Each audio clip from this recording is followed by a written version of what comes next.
7ನೇ ತರಗತಿ ಕನ್ನಡ ಪೂರಕ ಪಾಠ 3 ಸಾವಿತ್ರಿಬಾಯಿ ಪುಲೆ ಪ್ರಶ್ನೋತ್ತರಗಳು. ಕೃತಿಕಾರರ ಪರಿಚಯ. ಡಾಕ್ಟರ್ ಎಚ್.ಎಸ್. ಅನುಪಮ. ಕಾಲ 6-2-1970 ಇವರು ಜನಿಸಿದರು. ಸ್ಥಳ ಶಿವಮೊಗ್ಗ ಜಿಲ್ಲೆಯ ತೀರ್ಥಹಳ್ಳಿ ತಾಲೂಕಿನ ಹೆಬ್ಬಾಗಿಲು. ಕವನ ಸಂಕಲನ ಕಾಡು ಅಕ್ಕಿಯ ಹಾಡು, ಸಹಗಮನ ಮುಂತಾದವು. ಪ್ರಶಸ್ತಿ ಕರ್ನಾಟಕ ಸಾಹಿತ್ಯ ಅಕಾಡೆಮಿ ಪ್ರಶಸ್ತಿ. ಕೊಟ್ಟಿರುವ ಪ್ರಶ್ನೆಗಳಿಗೆ ಒಂದು ವಾಕ್ಯದಲ್ಲಿ ಉತ್ತರಿಸಿ. ಪ್ರಶ್ನೆ 1. ಸಾವಿತ್ರಿಬಾಯಿಯವರು ಯಾವ ಊರಿನಲ್ಲಿ ಜನಿಸಿದರು? ಉತ್ತರ: ಸಾವಿತ್ರಿಬಾಯಿಯವರು ಮಹಾರಾಷ್ಟ್ರದ ಸತಾರಾ ಜಿಲ್ಲೆಯ ನಾಯಗಾಂವ್ ಹಳ್ಳಿಯಲ್ಲಿ ಜನಿಸಿದರು. ಪ್ರಶ್ನೆ 2. ಸಾವಿತ್ರಿಬಾಯಿಯವರ ಮೊದಲನೆಯ ಗುರು ಯಾರಾಗಿದ್ದರು? ಉತ್ತರ: ಸಾವಿತ್ರಿಬಾಯಿಯವರ ಮೊದಲನೆಯ ಗುರು ಅವರ ಗಂಡ ಜ್ಯೋತಿಬಾರವರಾಗಿದ್ದರು.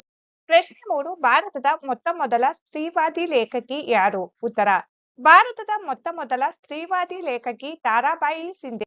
ಪ್ರಶ್ನೆ 4. ಸತ್ಯಶೋಧಕ ಸಮಾಜದ ಮೂಲತತ್ವವೇನು? ಉತ್ತರ: ಸತ್ಯಶೋಧಕ ಸಮಾಜದ ಮೂಲತತ್ವ ನಾವೆಲ್ಲರೂ ದೇವರ ಮಕ್ಕಳು, ದೇವರಿಗೂ ನಮಗೂ ಯಾವ ಮಧ್ಯವರ್ತಿಗಳ ಅವಶ್ಯಕತೆಯೂ ಇಲ್ಲ ಎಂಬುದು. ಪ್ರಶ್ನೆ 5. ಪುಲ್ಲೆ ದಂಪತಿಗಳು ಯಾರನ್ನು ದತ್ತು ಪಡೆದರು? ಉತ್ತರ: ಪುಲ್ಲೆ ದಂಪತಿಗಳು 1874ರಲ್ಲಿ ಬ್ರಾಹ್ಮಣ ವಿಧವೆ ಕಾಶೀಬಾಯಿಯ ಮಗ ಯಶವಂತನನ್ನು ದತ್ತು ಪಡೆದರು.